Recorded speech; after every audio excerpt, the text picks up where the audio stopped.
"You will shake my hand, soldier," the general's voice thundered across the parade ground, slicing through the wind like a blade.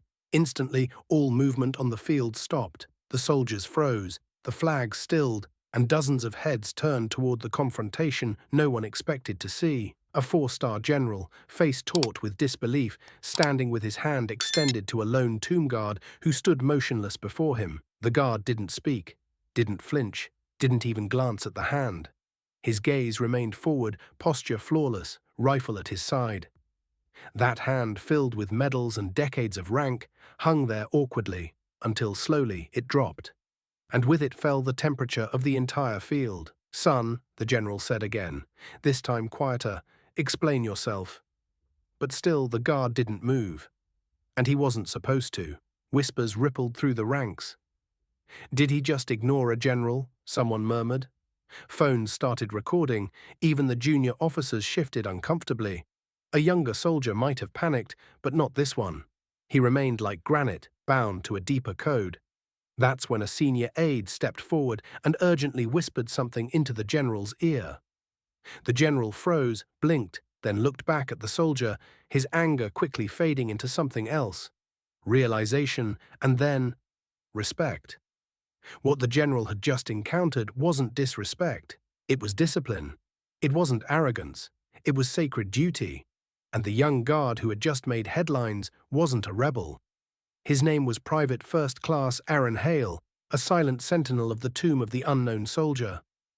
At that exact moment, Hale was mid-shift, on ceremonial duty. During that duty, the code of conduct is absolute. No movement, no speech, no interaction of any kind. Not for applause, not for presidents, not even for generals.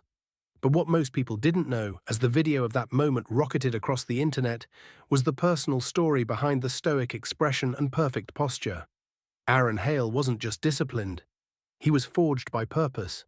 Born and raised in a small town in Kentucky, he grew up idolizing his grandfather, a World War II paratrooper who had survived Normandy but never quite returned from it.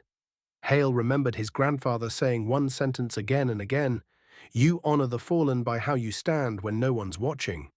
That sentence buried itself in Hale's heart. He enlisted after high school, drawn not to glory, but to reverence. He wasn't the fastest or strongest recruit, but his instructors said he was the most focused they'd ever seen. When he tried out for the elite Old Guard, the U.S. Army's ceremonial unit, he trained relentlessly, memorizing the names of the unknowns, practicing the 21-step sequence in the dark, failing his first badge test, then coming back stronger. When he finally earned his Tomb Guard identification badge, an honor rarer than the Ranger tab, he wept.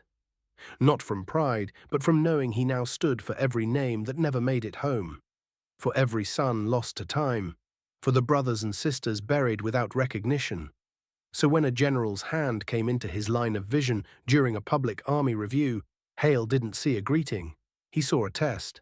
To break protocol, even under pressure, would be to desecrate the memory he stood to protect. So he did what he had trained every cell in his body to do: nothing. The general, now fully aware of the mistake, took a step back and turned to address the confused onlookers. "Ladies and gentlemen," he said, voice firm but changed, "you've just witnessed something extraordinary. A man who upheld his duty under pressure, who honored his oath, even in the face of power. That is what integrity looks like." The applause that followed wasn't polite. It was thunderous. Soldiers saluted, civilians cheered. And the moment, immortalized on camera, became a symbol. Within hours, the clip flooded the internet. The title read, "Tomb Guard Refuses General's Handshake, Here's Why." Instead of backlash, the comments poured in with admiration. Veterans wrote, "That's the army I remember." Teachers showed the clip in classrooms. One Gold Star widow said, "He didn't just guard the tomb. He guarded my husband's memory."